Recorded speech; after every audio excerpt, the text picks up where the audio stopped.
오늘 우리에게 주시는 하나님의 말씀은 이사야서 1장 1절부터 20절 말씀입니다. 이사야서 1장 1절부터 20절 말씀입니다. 구약성경 966면에 있습니다. 이사야서 1장 1절부터 20절 말씀을 한 절씩 교독하시고 마지막 절은 다 함께 읽도록 하겠습니다. 유다왕 우시야와 요담과 아하스와 히스기야 시대에 아모스의 아들 이사야가 유다와 예루살렘에 관하여 본 계시라. 하늘이여 들으라, 땅이여 귀를 기울이라. 여호와께서 말씀하시기를 내가 자식을 양육하였거늘 그들이 나를 거역하였도다. 소는 그 임자를 알고 나귀는 그 주인의 구유를 알건만은 이스라엘은 알지 못하고 나의 백성은 깨닫지 못하는도다 하셨도다. 슬프다 범죄한 나라요, 허물진 백성이요, 앙팽하게 종자요, 행위가 부패한 자식이로다. 그들이 여호와를 버리며 이스라엘의 거룩하신 이를 만홀히 여겨 멀리하고 물러갔도다. 너희가 어찌하여 매를 더 맞으려고 패역을 거듭하느냐. 온 머리는 병들었고 온 마음은 피곤하였으며 발바닥에서 머리까지 성한 곳이 없이 상한 것과 터진 것과 새로 맞은 흔적뿐이거늘 그것을 싸매며 기름으로 부드럽게 함을 받지 못하였도다. 너희의 땅은 황폐하였고 너희의 성읍들은 불에 탔고 너희의 토지는 너희 목전에서 이방인에게 삼켜졌으며 이방인에게 파괴됨 같이 황폐하였고 딸 시온은 포도원의 망대같이 참외밭의 원두막같이 에워싸인 성읍같이 겨우 남았도다. 만군의 여호와께서 우리를 위하여 생존자를 조금 남겨두지 아니하셨다면 우리가 소돔 같고 고모라 같았으리로다. 너희 소돔의 권한들아 여호와의 말씀을 들을지어다. 너희 고모라의 백성아 우리 하나님의 법에 귀를 기울일지어다. 여호와께서 말씀하시되 너희의 무수한 재물이 내게 무엇이 유익하뇨. 나는 순양의 번제와 살찐 짐승의 기름에 배불렀고 나는 수송아지나 어린 양이나 순념소의 피를 기뻐하지 아니하노라.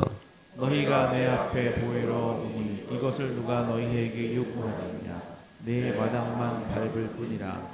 헛된 재물을 다시 가져오지 말라. 분향은 내가 가증히 여기는 바요. 월삭과 안식일과 대회로 모이는 것도 그러하니 성회와 아울러 악을 행하는 것을 내가 견디지 못하겠노라. 내 마음이 너희의 월삭과 정한 절기를 싫어하나니 그것이 내게 무거운 짐이라. 내가 지기에 곤비하였느니라. 너희가 손을 펼 때에 내가 내 눈을 너희에게서 가리고 너희가 많이 기도할지라도 내가 듣지 아니하리니 이는 너희의 손에 피가 가득함이라. 너희는 스스로 씻으며 스스로 깨끗하게 하여 내 목전에서 너희 악한 행실을 버리고 행악을 붙이고 선행을 배우며 정의를 구하며 학대받는 자를 도와주며 고아를 위하여 신원하며 가부를 위하여 변호하라 하셨느니라. 여호와께서 말씀하시되 오라 우리가 서로 변론하자. 너희의 죄가 주홍 같을지라도 눈과 같이 희어질 것이요 진홍같이 붉을지라도 양털같이 희게 되리라. 너희가 즐겨 순종하면 땅의 아름다운 소산을 먹을 것이요 너희가 거절하여 배반하면 칼에 삼켜지리라. 여호와의 입의 말씀이니라. 아멘. 저희가 주일에 이제 보이스피싱 그 영상을 이제 2주 동안 봤습니다. 거기에서 뭐 카드 배송 기사에게 전화 오는 것도 있었고 법원 맞나요? 법원에게 전화 오는 그런 경우도 있고 뭐 어디에서 많이 전화 올 수도 있는데 만약 어느 날에 이제 법원으로부터 나에게 전화가 온다거나 아니면 집 앞에 이제 소환장을 받는다면 우리의 마음은 어떨까요? 저는 예전에 이제 이 설교를 준비하면서 이제 보이스피싱 그 영상을 보면서 이제 떠오른 기억이었는데 예전에 이제 집에 다 전화기가 있었잖아요. 근데 그 전화기에서 전화를 받았을 때 그냥 어렸을 때 법원에서 전화가 왔다라는 그런 이제 전화를 받았던 기억이 났습니다. 그런 전화를 받았을 때 제 마음은 뭔가 심장이 뛰고 뭐 잘못했나? 라는 이런 이제 마음이 이제 들었겠죠. 이제 아마 뭐 다른 분들은 어떤지 모르겠지만 가슴이 철렁 내려앉고 내가 무슨 잘못을 했는지 이제 밤새 뒤척이며 이제 근심할 겁니다. 이제 오늘 저는 이 설교를 준비하면서 이 법원에 대해서 얘기하는 이유는 우리가 읽은 이 이사야 1장은 바로 그 두려운 법정 출두 명령서와 같게 여겨졌기 때문에 그렇습니다. 만물의 창조주이시며 온 우주의 재판관이신 그 하나님께서 피고인 이스라엘을 그 법정으로 부르시는 장면처럼 느껴졌습니다. 그리고 세상에서 가장 공정하고 오래된 그런 증인인 하늘과 땅을 그 배심원으로 세우시는 장면을 오늘 볼 수 있는 것이죠. 하늘이여 들으라, 땅이여 귀를 기울이라. 장엄하고도 숨막히는 그 침묵 속에서 재판관이신 하나님께서 입을 여시는 장면이 오늘 1절에서 나오기 때문에 그렇습니다. 그런데 한번 상상해 보십시오. 우리는 당연히 불꽃 같은 그 눈초리와 천둥 같은 그 정죄의 판결문이 이제 낭독될 줄 알았습니다. 하지만 재판석에서 흘러나오는 그 첫 마디는 차가운 정죄가 아니라 가슴을 쥐어뜯는 그 부모의 피 맺힌 탄식이었어요. 그래서 이렇게 이야기하죠. 내가 자식을 정성껏 양육하였거늘 그들이 나를 거역하였도다. 우주의 재판관께서 이 법복을 벗어 던지시고 집 나간 자식을 기다리다 가슴이 무너져 내린 그 아버지의 얼굴로 울부짖고 계신 그 모습이 상상이 되었습니다. 오늘 이 새벽 우리는 단순히 이 이사야서의 말씀을 보면서 단순히 꾸중을 듣기 위해 이 자리에 앉아 있는 것이 아니라 우리를 향해 그 눈물을 흘리시는 그 크고 아픈 아버지의 사랑을 만나기 위해 이 자리에 나왔습니다. 하나님의 탄식은 그 이어지는 3절에서 더욱 충격적인 비유로 우리의 마음을 찌릅니다. 소는 그 임자를 알고 나귀는 주인의 구유를 알건만은 이스라엘은 알지 못하고 나의 백성은 깨닫지 못하는도다 라고 외치시죠. 다들 아시다시피 소나 나귀는 엄청 지능이 매우 높지 않은 짐승이죠. 그러나 그 미련한 짐승조차 자기를 먹여주고 재워주는 주인이 누구인지, 내 밥그릇을 채워주는 은인이 누구인지는 본능적으로 알고 꼬리를 흔듭니다. 하지만 이스라엘을 어떻다라고 표현하고 계시죠. 하나님의 형상으로 지음받은 만물의 영장이 정작 자신의 호흡과 생명, 가정의 일터의 그 은혜가 누구로부터 오는지 까맣게 잊어버렸다라고 하나님께서는 말씀하고 계시죠. 영적인 기억상실증에 걸린 것입니다. 우리는 이것을 죄라고 부르죠.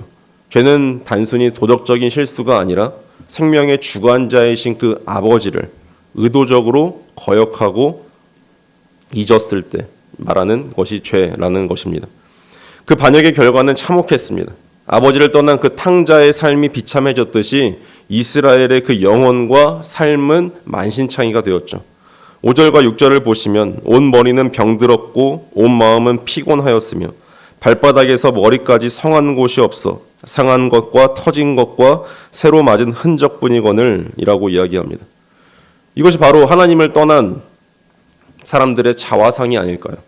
겉으로는 굉장히 멀쩡해 보이고 화려한 옷을 입고 성공을 향해 달려가는 것 같지만 그 영혼의 실상을 들여다보면 발바닥부터 정수리까지 세상에서 이리저리 치이고 상처 입어 골마 터져 있습니다. 하나님께서 이토록 매를 드신 이유는 그들을 미워해서가 아니라는 사실은 우리는 다 알고 있습니다. 그 극심한 고통의 자리에서도 제발 무지를 깨닫고 아버지의 품으로 돌아오라는 가장 아프고도 간절한 사랑의 매가 아닐까요? 그렇다면 이 상처투성이가 된 이 백성들은 이 위기를 어떻게 돌파하려 했을까요? 놀랍게도 그들은 종교적 열심을 선택했습니다. 성전에 무수한 재물을 끌고 들어왔죠. 수송아지와 어린 양의 피가 강물처럼 흘렀습니다. 안식일과 월삭, 수많은 집회에 빠짐없이 모였어요.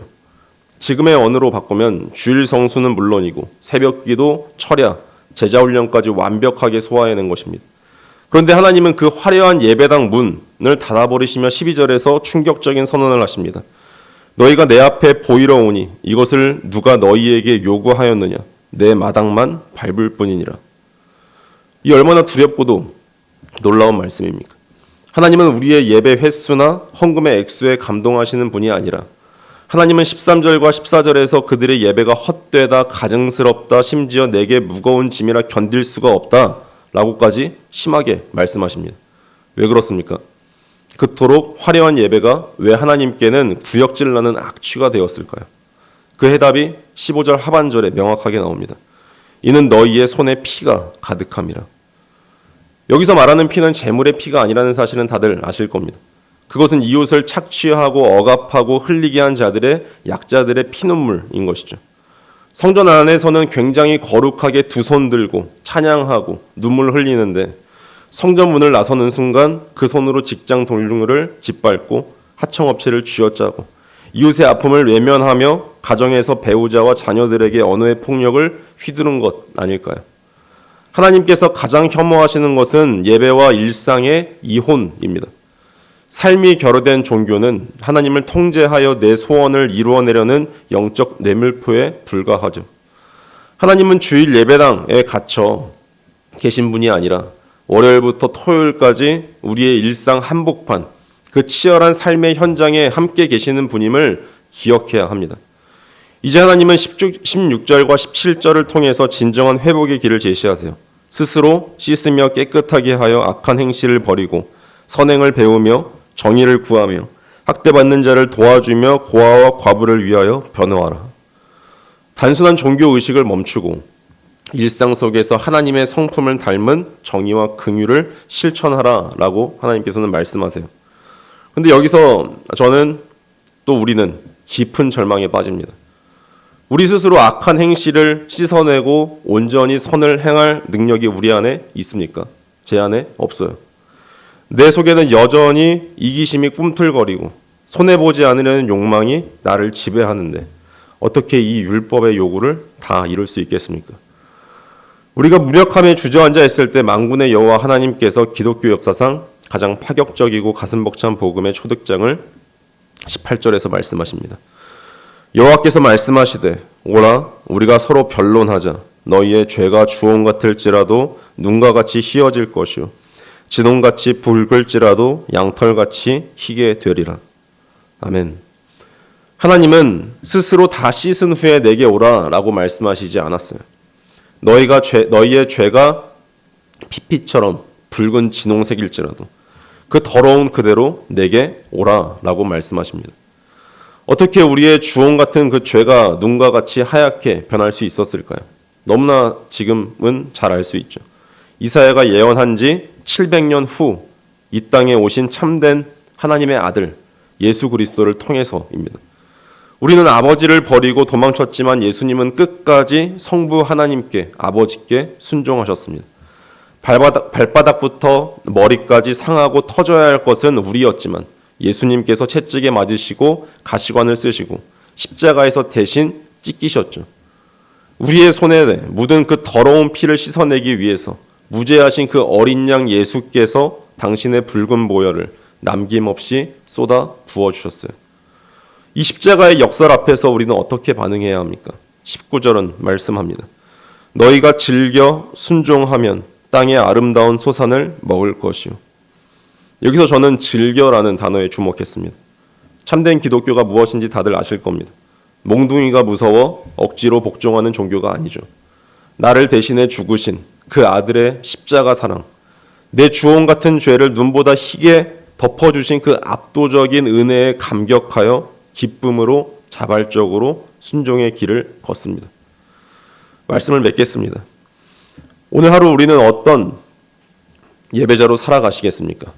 성전 마당만 밟고 돌아가 세상 사람들과 똑같이 나의 이익만 구하는 종교인으로 사실 것인지요?